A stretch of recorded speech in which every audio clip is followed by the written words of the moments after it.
আমি প্রবাসীদেরকে বলি, ভাই রে, আপনাদের মতো কপাল পড়া দুনিয়াতে আর কেউ নাই। আমি নিজেও প্রবাসী ছিলাম, আমারও কপাল পড়া ছিল এক সময়, এখন ভালো হয়ে গেছে, পড়া নাই আর কপাল। তার মানে কপাল পড়া বলে এই জন্য বললাম যে প্রবাসী বেচারারা, তাদেরকে দেশে আসলে সবাই বেলা এলাকার মানুষ, গ্রামের মানুষ বলে বিদেশি। মানে কি? মানে এটা আমাদের দেশি না, এটা বাইরে থাকে, লুটে পুটে খাও যার যা মনে চায়।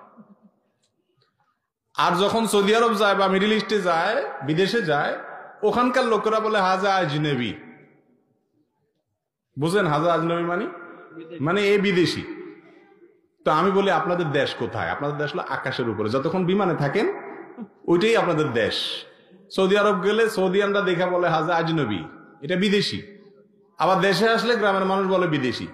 ওখানে কফিলে পারলে লুটপাট করে যারা খারাপ তারা, আর এখানে এলাকাবাসী লুটপাট করে। বেচারাদের দুঃখের কোনো শেষ নাই।